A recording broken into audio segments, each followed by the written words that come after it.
susunod na programa ay nagpapatuloy dahil sa inyong pagmamahal, donasyon at kaloob sa Greg Durante Ministries.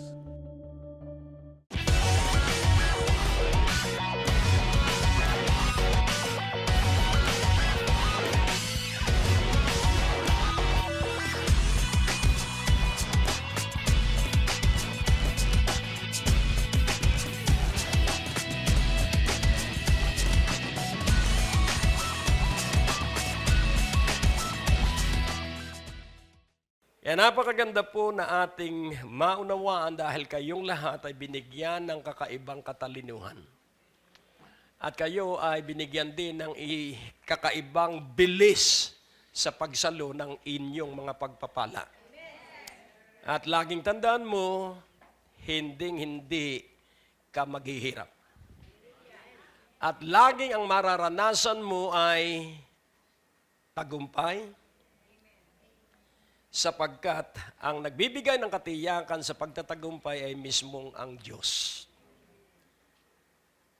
Laging tandaan natin, sa bawat ating makakamit na tagumpay, ang Diyos ang nagtagumpay. At tayo ay tagatanggap lang upang dalhin natin sa Diyos ang kakaibang pagpupuri at pagpapasalamat.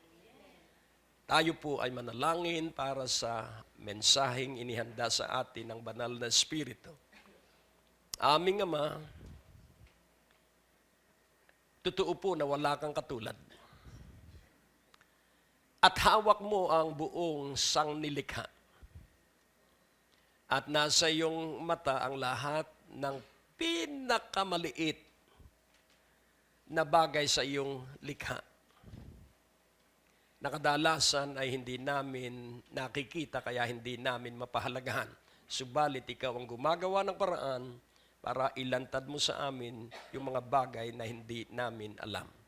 Kaya't kami ay tiyak dahil ikaw ang aming Diyos at ikaw ang nangangasiwa at ikaw ang namumuno sa amin. Kaya't ibinabalik namin sa iyo ang nag-aapaw na pasalamat at pagpupuri sa makapangyarihang pangalan ni Jesus. At ang titulo po ng mensahe, Prepare for the Expected. Prepare for the expected. Maghanda ka dun sa iyong hinihintay. Sabihin mo sa iyong katabi, parating na yung hinihintay mo. Amen? Amen. Ang sabi ko doon sa isang kapatiran, siya ay pagod na dahil sa tagal ng panahon, sa sigla at sipag niya sa pagdalo sa gawain. Pinanghihinaan at pinapanawan na siya ng loob. At ang sabi ko, isang pagtatagpo sa gawain. Sabi ko, 5 malalaking project ang iyong mapagtatagumpayan. At nag-post sa Facebook, nakuha niya yung unang malaki niyang project. Palakpakan natin ang Diyos. At laging tandaan mo po na ang ating kapaligiran ay aangkop sa plano ng Diyos.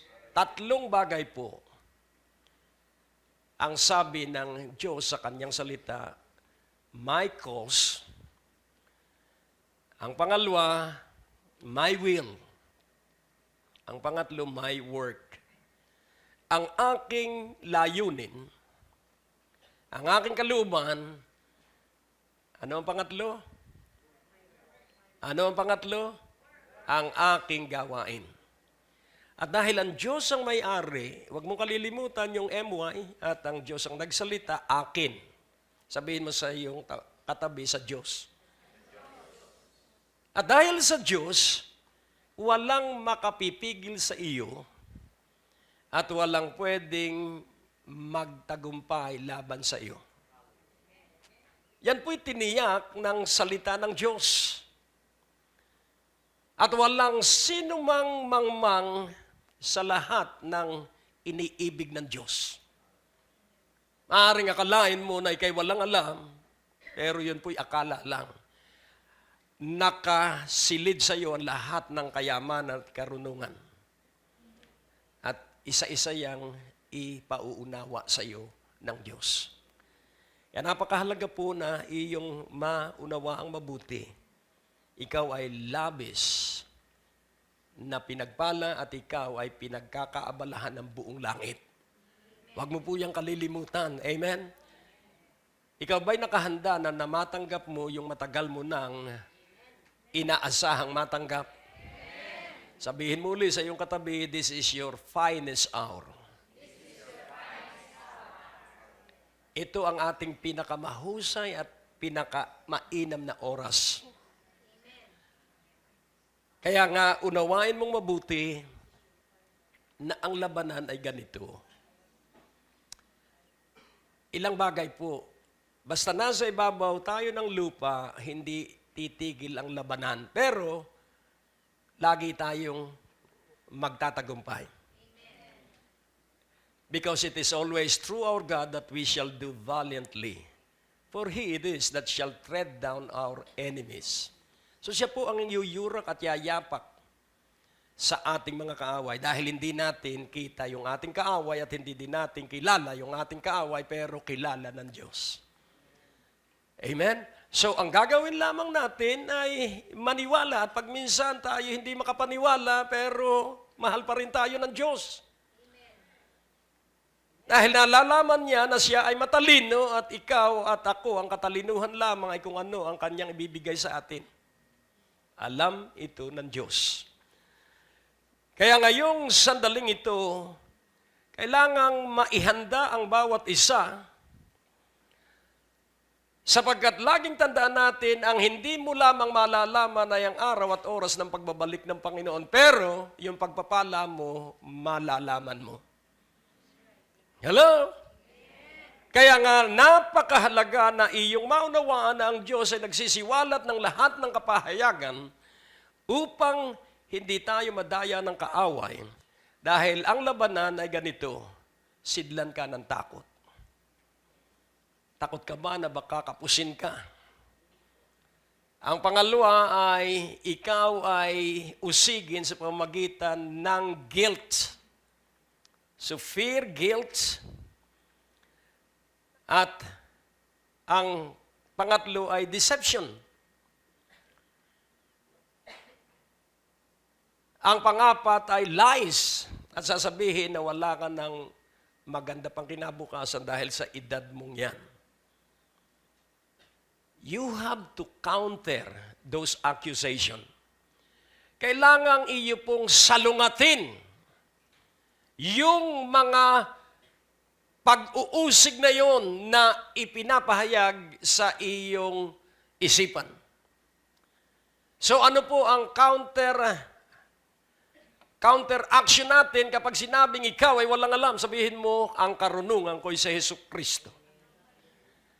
Kapag sinabing ikaw ay hindi na magtatagumpay, sabihin mo, kay Jesucristo higit pa ako sa mananagumpay. So wag mong bibigyan ng lugar ang kaaway na makapanira sa iyong isipan. Pag sinabi ng kaaway, ikaw ay hindi makakatulog dahil may insomnia ka.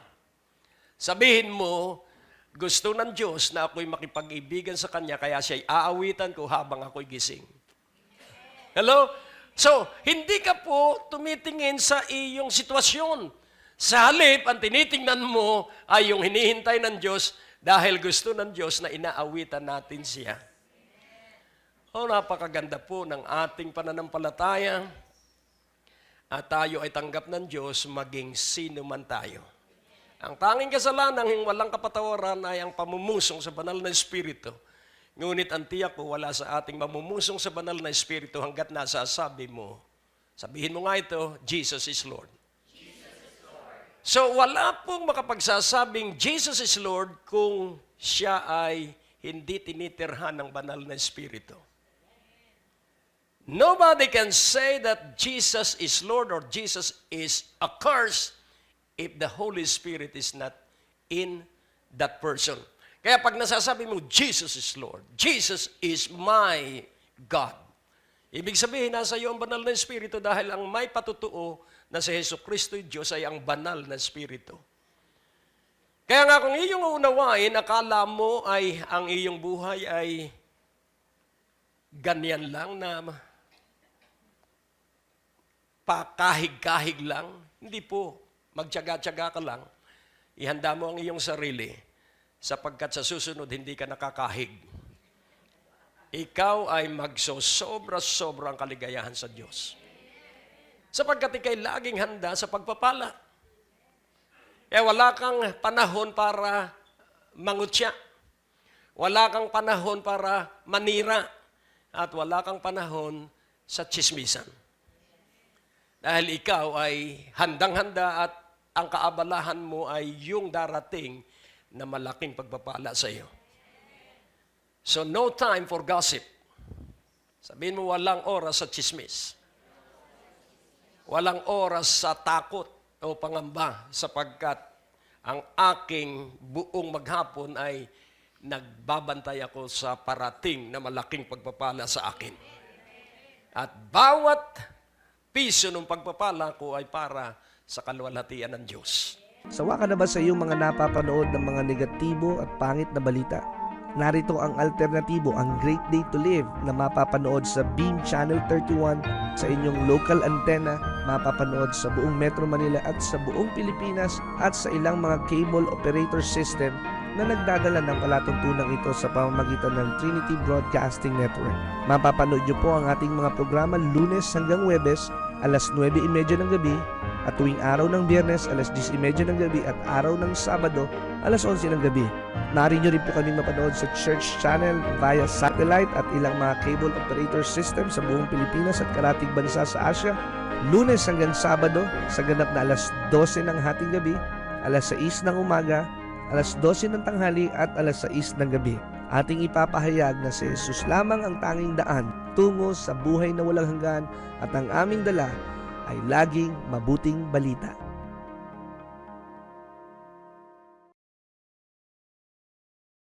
Malugod po namin kayong inaanihan sa Friday Night Revival Meeting sa darating na May 1, May 8, May 15, May 22, May 29. Ito po ay walang bayad at kami po ay galak na makapiling sa gabi ng himala at gabi ng pagpapala. Ito po ay magaganap sa Biyaya ng Diyos Christian Fellowship, 2nd floor, Medical Building, Ortigas Avenue, Green Hills, San Juan, sa ganap na alas 6:30 ng gabi.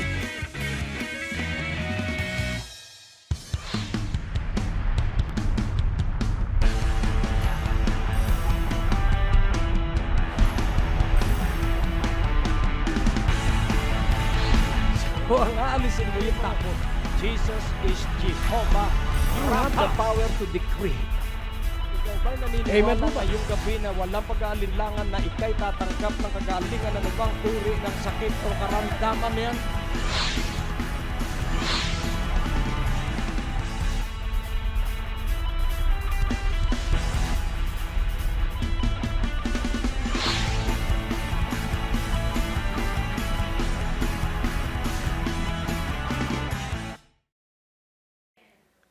Dahil, alam mo, pag ikaw ay tumanggap ng malaking biyaya ng salapi, ang budget mo lang sa pagkain, napagalaki na ang 100 sa isang merienda. Hindi mo pa kayang ubusin yun. Kaya po ba'y payag? Kaya yung laki ng pagpapala, iyong planuhin ang iyong buhay at iugnay mo ito sa ebanghelyo ng Panginoon. At higit na magiging mas malaki ang pagpapalang darating sa iyo sapagkat alam niya na mga kaluluwa ay maliligtas sa pamamagitan ng iyong pangangasiwa sa kayamanang ililipat sa iyo. Nakukuha niyo po. Kaya nga po sa Isaiah 66 verse 8, napakaganda po ng darating sa atin. Salamat sa dalawang naghihintay. Who hath heard such a thing? Katanungan po yun. Who hath seen such things? Shall the earth be made to bring forth in one day? Or shall a nation be born at once? For as soon as Zion travailed, she brought forth her children. So pansinin po natin, ito po ay prophecy about the restoration of Israel as a nation. Ito po ay nangyari na noong May 14, 1948.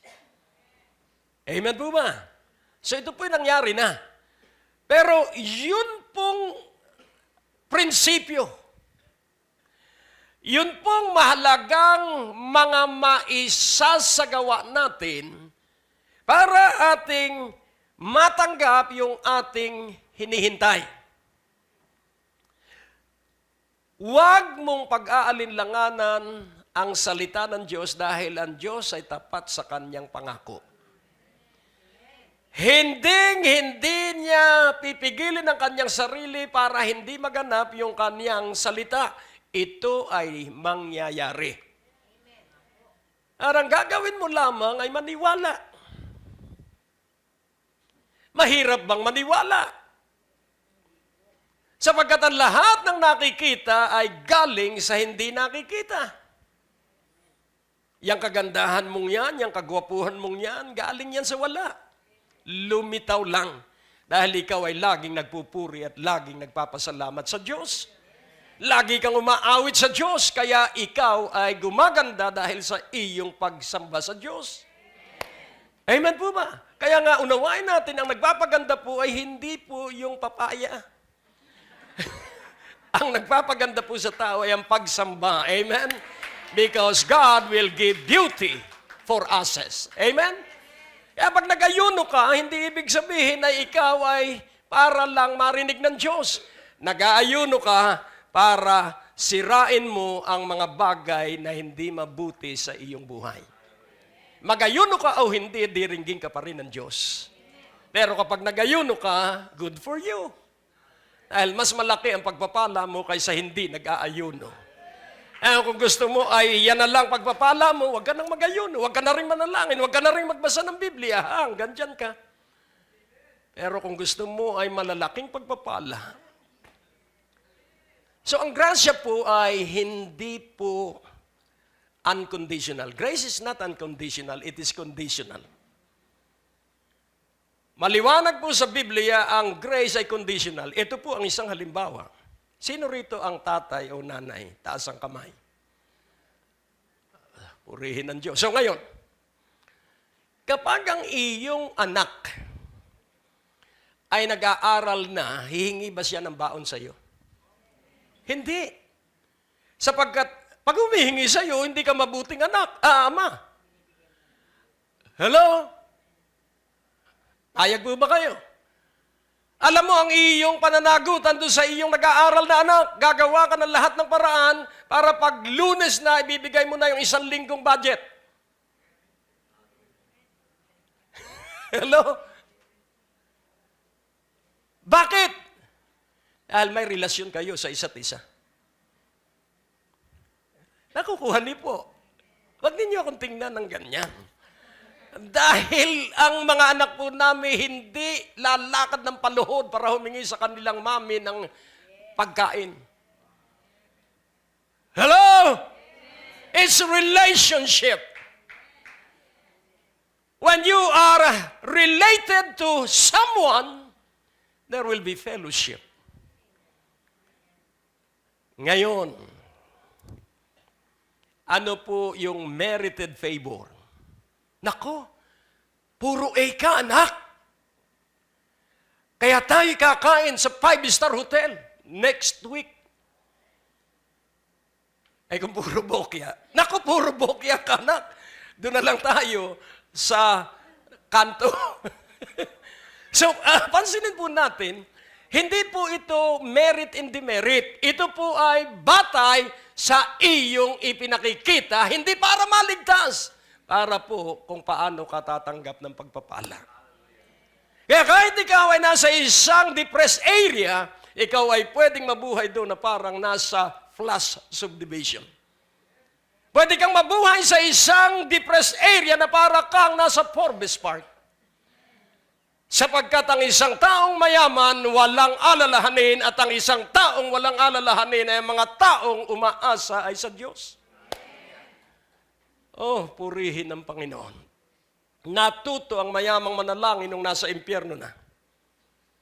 Pero yung pulubing si Lazarus, laging nananalangin. Ang ibig ba sabihin ng pagpunta sa langit ay sa pananalangin? Hindi po, talinghaga po kasi yun. Ibig sabihin si Lazarus ay hindi nagrereklamo kahit yung naluhuhulog lamang na pagkain sa ilalim ng mesa ang kanyang pagkain, wala siyang reklamo. So ikaw ba hindi mareklamo? Hello? Nakukuha niyo po. Pag nakapagtagumpay ka na, hindi ibig sabihin ay requirement yun sa pagpunta sa langit, hindi po. Ang mareklamo lang ay napipigilan niya yung pagpapalang dapat ay nasa kanya na. Ganun lang pong kasimple. Wala pong problema sa pagrereklamo kundi nahahadlangan yung pagpapala. Nakukuha niyo po. Kaya wag kang sermon ng sermon. Ipakita mo ang sermon. Mas madaling maintindihan ang sermong ipinakikita kaysa sermong ipinapahayag. Salamat at walang amen. Kaya doon sa katanungan, sinong nakarinig ng bagay na gayon? Who hath heard such a thing? Singular. And who hath seen such things? Wow. Bakit naging plural? Sinong nakarinig ng gayong bagay at sinong nakakita ng mga bagay na yun? Oh, purihin ang Panginoon. Pero yun po ay ating maunawa sa pamagitan ng paglipat sa mga talata. Pero hindi na natin gagawin yan. Pwede mong siyasatin mula verse 1. Pero atin pong pansinin na ang tinutukoy po dito ay ang Diyos ang gagawa. Ang Diyos po ang gagawa. Sa maniwala tayo o hindi, ang Diyos po ang gagawa. Hindi po siya mapipigilan ng paniniwala o di paniniwala. Basta, kaya sabi ay my cause, my will, and my work. Wala pong pwedeng makapigil sa Diyos doon sa kanyang layunin. Maniwala o hindi ang isang tao, tutuloy yung kanyang layunin. Mangyayari yung kanyang layunin. Amen? Kaya kung matutuloy ang layunin ng Diyos, ay makikiayon na ako sa Diyos. Hindi na ako magmamatsyag pa at titingnan ko kung pagpapalain itong mga dumadalo sa revival, titingnan ko at pag sila napagpala, saka ako susunod. Ito ang sasabihin ko sa inyo. Yung mga ganon ang pananaw, lalong lumalayo ng hindi nila namamalayan. Pero yung mga sumasampalataya, yung mga naniniwala, ay lalong sumisigla ang kanilang bawat araw sapagkat paunlad ng paunlad ang kanilang kaligayahan sa Diyos. At hindi mo napapansin yung mga kulang sa iyo. Hindi mo napapansin yung mga wala sa iyo sapagkat abala ka ay sa Diyos. Hindi naman kaabalahan ang makipag-ibigan sa Diyos kundi ito ay isang kaligayahan. Glory! At ang ikatlong katanungan, shall the earths be made to bring forth in one day? Yun pong thing at yung things ay naging earths. Planetang lupa. So, ang lupa ba ay magagawang mangyari na ito ay magawa sa loob ng isang araw? Kung babalikan mo po ang paglikha, and God said, let there be light. Ilang taon bago nagkaroon ng katuparan yung sinabi ng Diyos? Ilang taon? Immediately. Let there be lights! Wow! At nagkaroon ng ilaw. Kaya mabilis pong mangyari ang salita ng Diyos. Kaya paniwalaan mo na. And then ang pang-apat na tanong, pang-apat na ano? Or shall a nation be born at once? Meron pong one day miracle at meron pong at once miracle. Hello? Sa mga naghintay sila ng maraming taon. Pero sa lahi, sa panahon na isa sa katuparan ng Diyos, ito po ay biglaan. Hello! Amen! Kaya yung mga nauna sa atin ay naghintay ng ating panahon. Nangamatay na sila, pero kanilang nakita yung ating panahon. Kaya yung mangyayari sa atin, sa ating panahon, at once. Nakukuha niyo po. Kaya tayo ang pinagpalang lahi. Dahil tayo ang lahing aakyat sa ulap. Praise the Lord. As soon as Zion travailed, she brought forth her children. Ano po ang ibig sabihin? Ang isa pong ina na nagdadalang tao at araw na ng kapanganakan, siya po ay magkakaroon ng sobrang kirot. Travailed eh.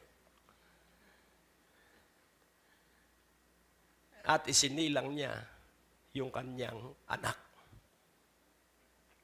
At kahit naranasan ng isang babae ang kirot, next year, nandun uli siya sa delivery room. Dahil sabi rito, children. Hindi sinabing one child, maraming anak. Amen po ba? Sino rito ang may pinakamaraming anak? Sino rito ang 5 ang anak? Ayun, sino rito ang 10 ang anak? So dito makikita natin na totoo ito. Hindi mo alintana yung kirot ng pagsisilang. Bakit? Because you love your child. At hindi mo rin hinahihiya ang iyong pagbubuntis because you love your husband. Ayaw mong sa ibang piling siya magpakaligaya, gusto mo'y sayo. Kaya sa tuwing uuwi ang iyong asawa, ikay nakahanda at nakabihis na. Dahil baka sa iba mapapunta. Amen. Kaya nga ating puntahan ang napakahalagang katotohanan na mangyayari ang lahat ng iyong inaasahan. Walang magkakabula, magaganap yung lahat ng iyong hinihintay. Makababayad ka sa iyong utang. Amen. Makapupunta ka sa iyong asawa sa Kuwait.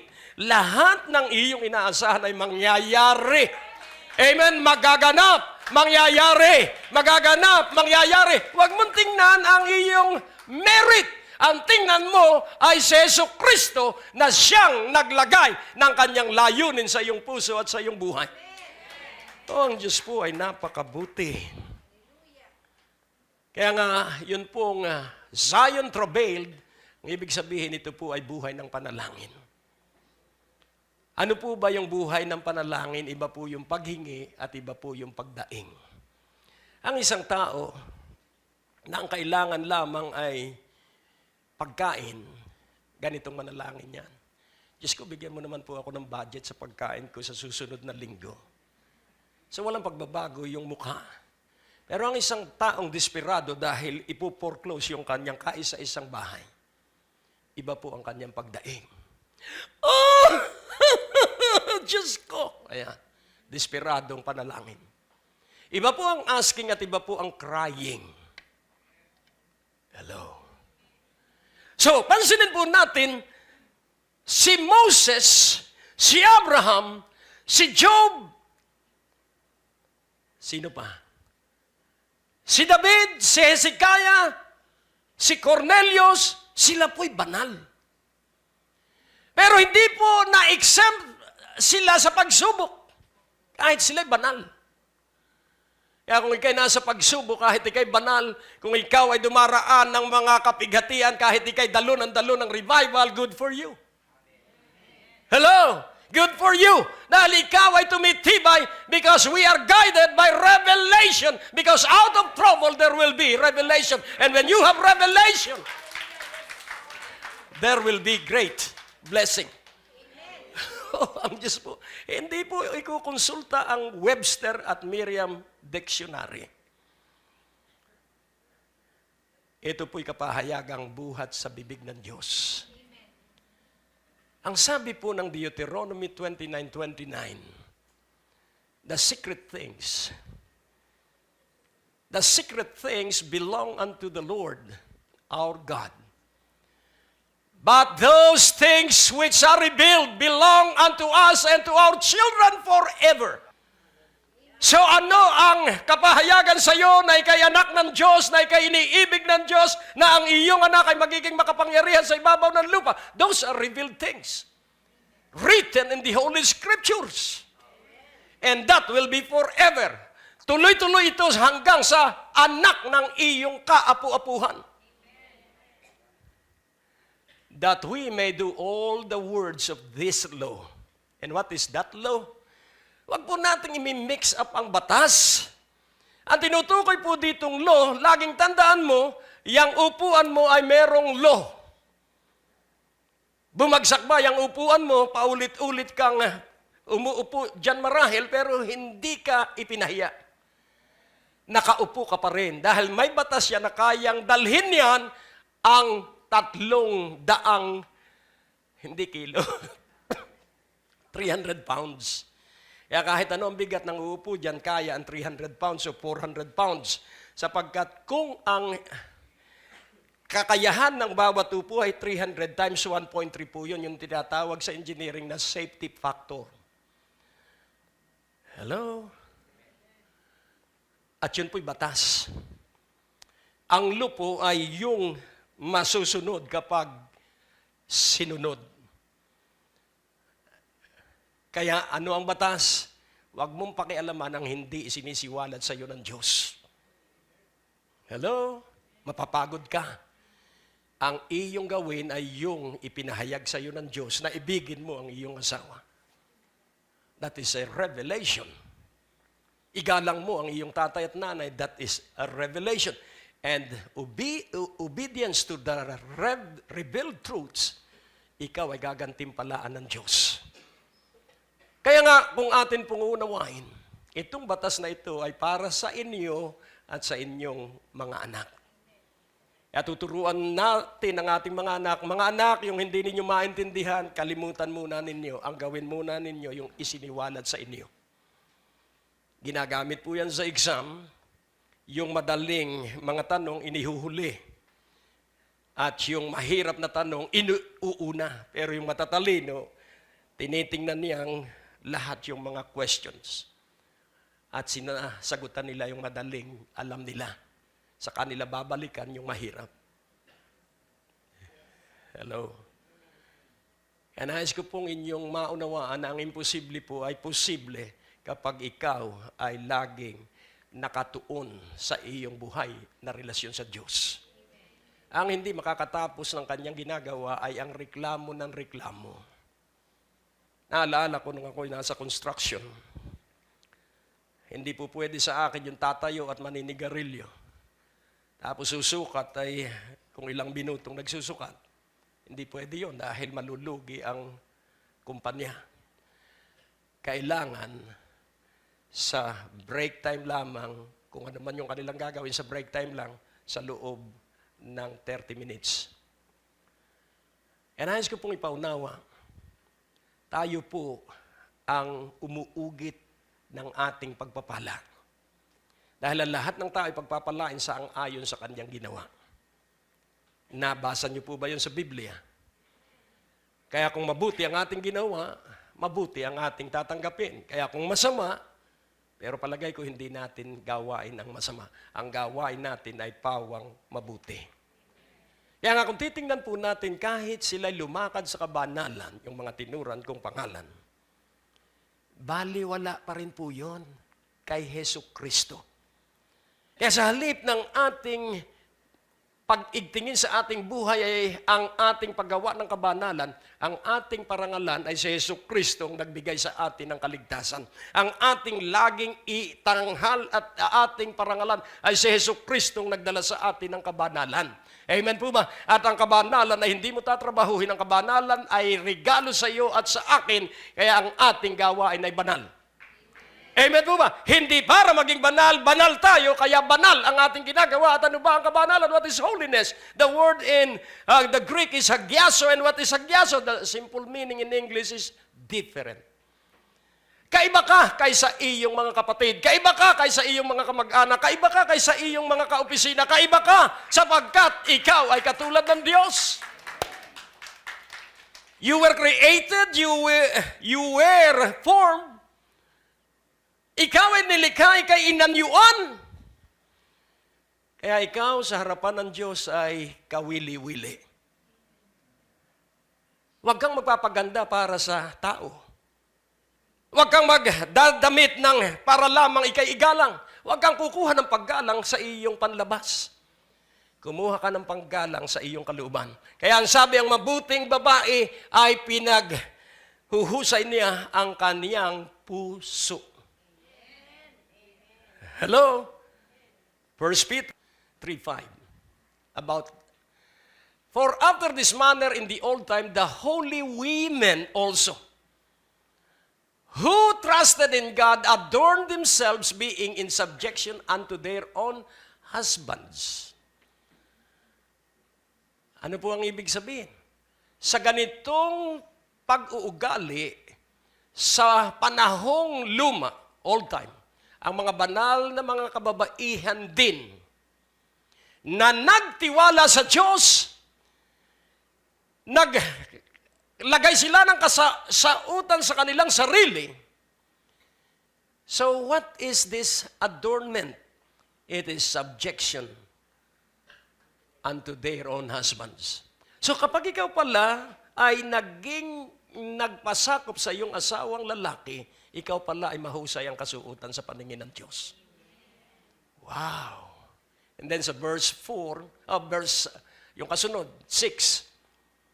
Even as Sarah obeyed Abraham, calling him Lord, whose daughters you are, as long as you do well and are not afraid with any amazement.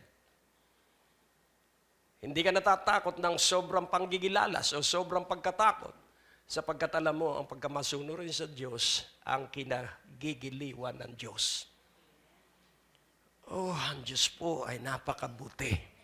Sa 1 Samuel 16:7, ito po ang ating paunlarin sa ating buhay. But the Lord said unto Samuel, look not on his countenance. Kaya huwag kang hahatol sa tao dahil gwapo o maganda. Look not on his countenance. Huwag mong titingnan ang kanyang mukha. Or on the height of his stature o doon sa taas. Laging titingnan po natin kung ano ang mahalaga. Because I have refused him, soul. For the Lord seeth not as man seeth, for man looketh on the outward appearance. O yung kapatid pala ni David ito. But the Lord looketh on the heart. Si David po ay amoy tupa dahil siya po ay pastol. Ang hanap buhay niya ay sa bukid. Kaya siya ay amoy bukid. At nagkasala ang propetang Samuel, ay hindi ito pwedeng maging hari dahil walang dating. Pero laging tandaan mo, ang madatong ay yung walang dating. Dahil tama ang puso sa harapan ng Diyos. Amen. Kaya pag minsan ang nalilin lang, dahil ang tinignan nila ay yung kasuotan, ang na paglalalangan ay yung mga taong hindi tumitingin sa puso ng kapwa-tao. Ito po ang isang babala. Pag ang isang taong ngayon mo lamang nakilala ay napakabait sa iyo, inililibre ka sa pagkain at maraming mga freebies na ginagawa sa iyo, mag-iingat ka, pati kabuhayan mo ay kukunin sa iyo. Hello. Mas maganda na po na igalang ako ng tao dahil sa matagal naming pagkakakilala. Nakukuha niyo po. So tingnan mo uli, hindi yan ang ating topic. Sabihin mo sa iyong katabi, hindi yan ang ating topic. Ang topic natin ay maghanda ka doon sa darating na pagpapalang malaki. So, inihahanda ko ang inyong pananampalataya sapagkat kailangan ang puso mo ay tama dahil kung hindi tama ang iyong puso, hindi darating yung 10 milyong iyong hinihintay. Hindi darating yung malalaki mong pagpapala kung hindi tama ang iyong puso. Sapagkat kung hindi tama ang puso, katulad lang tayo ng mga masasamang tao na mayaman. Gagamitin din natin ito sa kasamaan. Pero kung tama ang ating puso, kahit yan ay 1,000 at tama ang iyong puso, ikaw ay pagpapalain ng Diyos ng 10,000 sapagkat nagtapat ka sa 1,000. Kaya kung tapat ka sa 1,000, pag binigyan ka ng Diyos ng 1,000,000, magtatapat ka rin sa 10,000,000. Bakit po? Dahil ito po ay development ng attitude. Ito po ay dahan-dahang pag-unlad sa tamang pananaw sa ating pamamahala at pangangasiwa ng mga pagpapalang ipinagkatiwala sa iyo at sa akin. Kaya ang napakahalaga pa rin ay puso. At laging tandaan natin, matuto tayong mabuhay na nagtitiwala. So ang pangalawang mahalagang katotohanan, ang unang katotohanan, it is the heart. Ang ikalawang mahalagang katotohanan, God is preparing us to be a message. Inihanda tayo ng Diyos para tayo ang maging mabuting balita sa ating mga kakilala at maging sa hindi natin kakilala. So our life will be a message of hope. Kaya kung maunawa mo, dumaan tayo sa mga panahon na halos hindi magkasya ang ating kinikita. Subalit tayo ay maganda pa rin ang ugali. Napakasimple lang naman po adjustment lang yan. Kung ganun lang ang ating kinikita ay kailangan matuto ka kung ano yung pwedeng mabili ng halaga na iyong pinangangasiwaan. Dahan-dahan ikaw ay uunlad at lalaki yung iyong pangangasiwaan. At dahan-dahan din ang iyong pagunlad sa kung paano ito gagastusin. Sapagkat ikay nasanay nung wala ka, ikaw ay nakapag-impok pa rin sa kakaunting iyong pinangasiwaan. Ulitin kong muli, ito po ay proseso. Kailan yung huling panahon na tumanggap ka ng 50,000, meron pa bang natira? Bakit? Hindi ko alam sa inyo. Pero kung kayo magiging matalino, kahit paano, yung 50,000 piso ay meron pa after 1 or 2 years. Why? Dahil ikaw ay marunong na tagapangasiwa. Tahimik. Dahil naghahanda ka sa malaking pagpapala ano ang trato mo sa iyong biyanan? Baka isinusumpa mo ang biyanan mo, pagyaman ko, nako, may araw ka rin. Wag po, alisin mo yung sama ng loob at ngayon pa lang, trabahuhin mo na ang iyong biyanan. Trabahuhin mo yung mga taong negatibo ang pakikitungo sa iyo. Trabahuhin mo na yon sapagkat ikay mag-aanis ang ayon sa iyong ginawa. Alin po bang may gantimpala? Ay yung ibigin mo yung mabait sa iyo o yung laging masama ang loob sa iyo at laging inggit sa iyo at lagi kang sinisiraan sa iyong mga kaibigan? Alin na may gantimpala? Yung mababait na tao sa iyo o yung mga taong sinisiraan ka pero minahal mo pa rin? Amen. Kaya napakapalad mo kung maraming tao ang sinisiraan ka. Maliban na lang na talaga namang may kasiraan tayo. Ayusin natin yon at kailangang matuwid ang ating pamumuhay. At sa katwiran ng ating buhay, sa tayo sinisiraan, yun po ang may gantimpala. Halimbawa naman sinisira, hindi paninira ito, ayan, naku, si mangungutang yan. Oo nga, sa akin may utang pa yan. Tapos sasabihin ng isang kakwentuhan, sa akin din meron. Meron din ba sa iyo? Sa akin din. 5 na yung mga pinagkakautangan. Hindi po paninira yun. May iaayos po tayong mali sa ating buhay. So puntahan natin yung mga pinagkakautangan natin at sabihin natin, wait lang ha. Hindi ka magsosorry, wait lang. Dahil hindi pwedeng sorry lang yan. Mangangako ka, sabihin mo, babayaran kong lahat yan. Be courageous and strong. At sa iyong personal na pananalangin, Diyos ko, ako po'y nangako dahil ang lakas ng tiwala ko sa iyo na ako ay tutustusan mo. Ipapahiya ka kaya ng Diyos na iyong ama kung ikaw ay lumapit sa Kanya para humingi ng pambayad? Hindi ka po ipapahiya. Sige anak. Kaya nais kong ating maunawaan, be positive all the time. Because you will always be saved in whatever situation or predicament or dilemmas. Ano man yung iyong daraan ng mga pagsubok, lagi kang magtatagumpay. Bakit? Dahil laging ikaw ay nagtitiwala sa Diyos at sa Kanyang salita. Amen? Kaya, ang buhay natin ay magiging mensahe ng pag-asa. Kaya tayo po ay magiging isang patutuo, buhay na patutuo sa ating mga kaibigan. Naku, nung araw, yung kaibigan kong yan. So sila na ngayon ang magpapatutuo kung paano ka pinagpala ng Diyos. Bakit? Sapagkat nakita ang kaibahan natin ngayon kaysa nung panimula.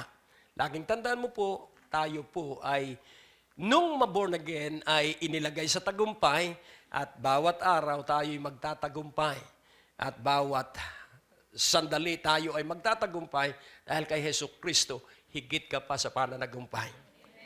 Paniwalaan mo yan at kahit ikaw ay hatulan, huwag mo silang pakialaman dahil hindi nila kilala ang Diyos mo, ang Diyos natin, sapagkat ito'y personal at buhay na relasyon sa Diyos. Basta manindigan ka at magpakatatag ka at magpakatibay sapagkat may dinidevelop sa iyo ang Diyos na magandang patutuo. Amen po ba? At isang araw, nako, yung isang araw ay napakalapit ng mangyari. Kaya't ang babala, ang pangatlo, do not forget, always remember that we are here as witnesses. Na tayo po'y nasa ibabaw ng lupa, na mismong personal nating karanasan sa ating buhay na ang Diyos ay napakabuti sa atin. Kaya't, yung iyong matagal nang hinihintay ay matatanggap mo, so you will receive, and now is the season. Now is our finest hour. We shall receive what we have expected.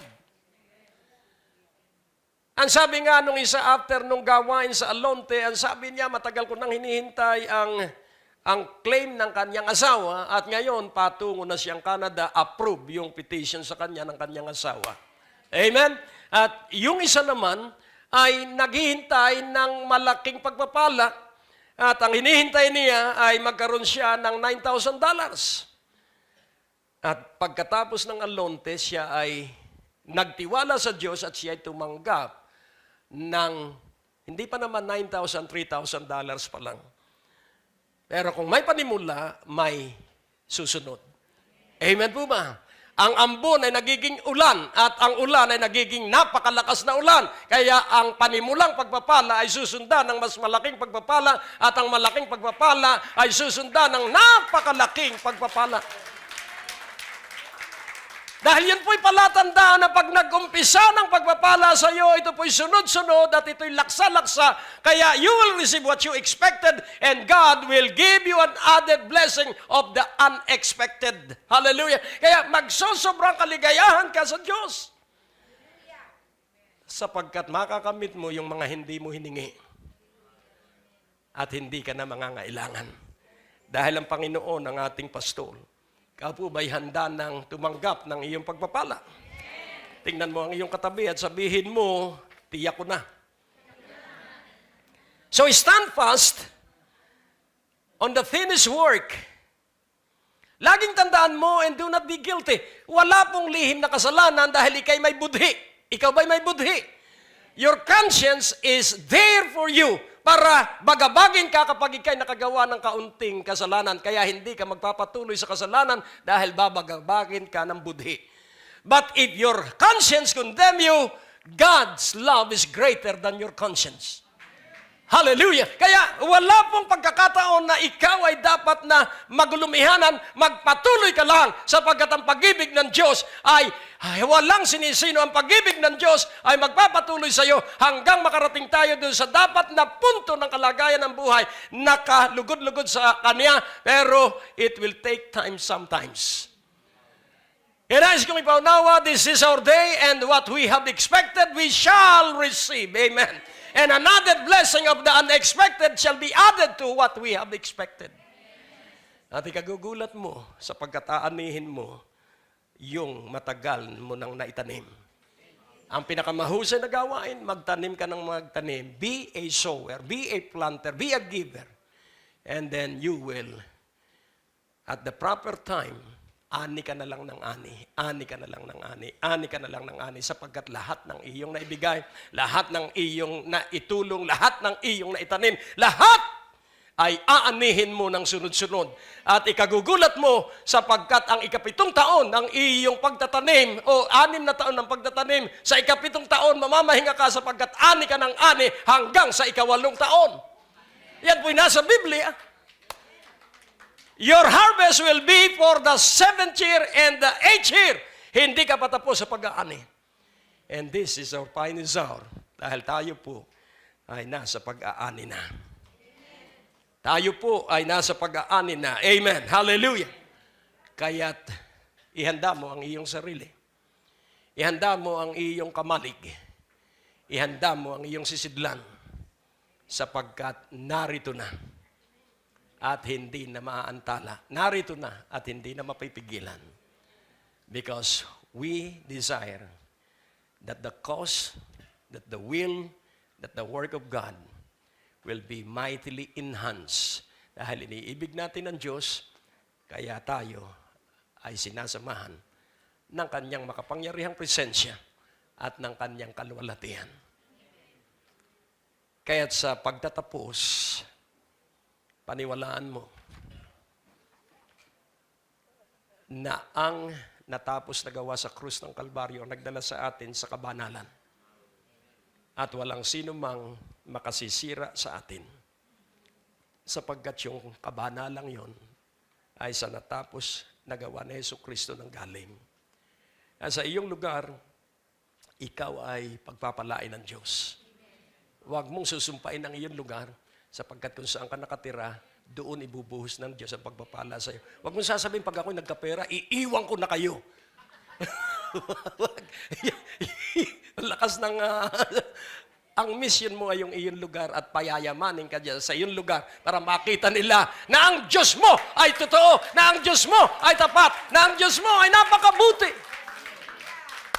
Purihin ng Panginoon. Tayo po ay manalangin sapagkat handa na tayo sa malakihang pagpapala. O Diyos, aming Ama, salamat po. At kami po ay iyong itinakda at inilagay sa pagiging handa. Kaya heto kami, handang tumanggap ng aming inaasahan. Para po sa iyong karangal at kaluwalhatian, sa makapangyarihang pangalan ni Jesus, at ang bawat isa ay sumigaw ng malakas na Amen. Ang Diyos po ay napakabuti.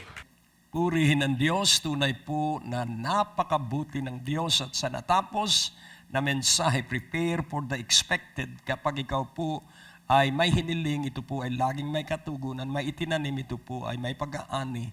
At pag ikaw po ay nagtiwala sa Diyos, ikaw po ay magkakaroon ng kapayapaan at kapanatagan. Kaya sa pagkakataon sandaling ito, nais kong ipabatid sa inyo ang kahalagahan po ng broadcast ng salita ng Diyos at kailangan ko po ang mga partners para ito po ay lalong mapalawak natin sa telebisyon sa buong Pilipinas at buong daigdig. At ako po nangangailangan ng 10,000 partners for the next 6 months na makapagbibigay po ng 500 pesos per month. At kayo naman po sa inyong gagawing pagpapasya to partner with me, kayo po ipadadalhan ko ng anointing oil at ng akin pong message, God has the final say. At ako po'y naniniwala na kayo po ay lalong uunlad at lalo kayong magiging mabisang gamit ng Diyos sa Kanyang ubasan.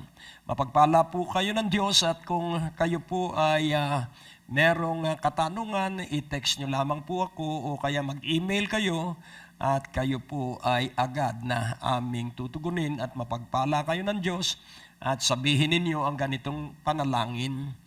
Ama, salamat sa iyong kadakilaan. At ibig kong na makabahagi at partner ng ministeryong ito ng paghahayag ng mabuting balita.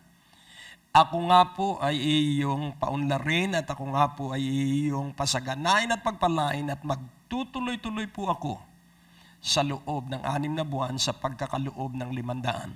Sa pangalan ni Jesus at sabihin mo ang amen. Ang Diyos po ay napakabuti at ikaw ay pagpalain ng Diyos ng todong-todo at umaapaw, sapagkat ang Diyos po natin ay handang laging magpala at handang laging magpaunlad.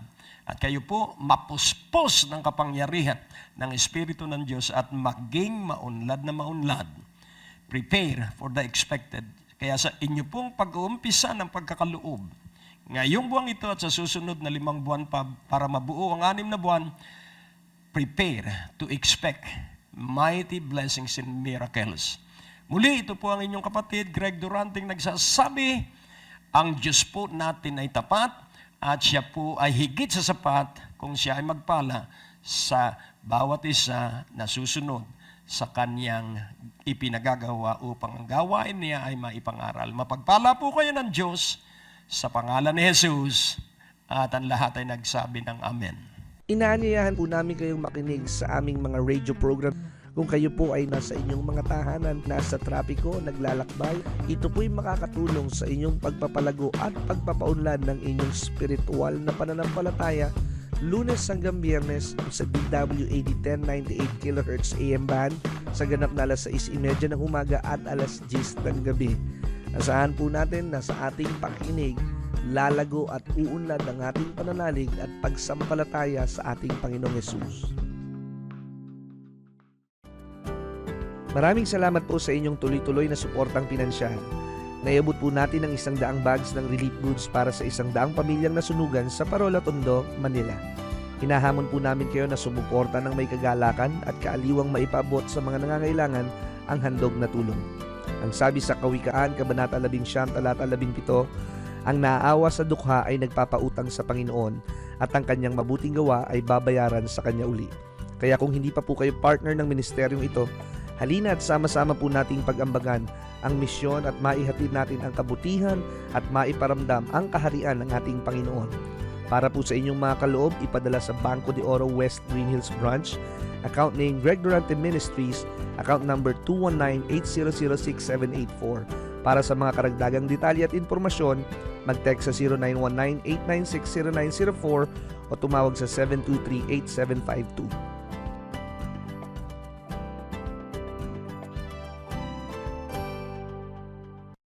Maaari kayong sumulat sa P.O. Box 4135, Manila, Philippines. Tumawag sa ating telepono o mag-text. Bisitahin ang ating website sa www.gregdurante.com. Maaari mo din kaming sundan sa Facebook at Twitter. Malugod naming inaanyayahan ang lahat na makadalo tuwing araw ng Biyernes sa aming revival at tuwing Linggo upang sumamba sa Panginoon. Kung ikaw ay napagpala sa natapos na programa ng Great Day to Live, maaaring magkaloob sa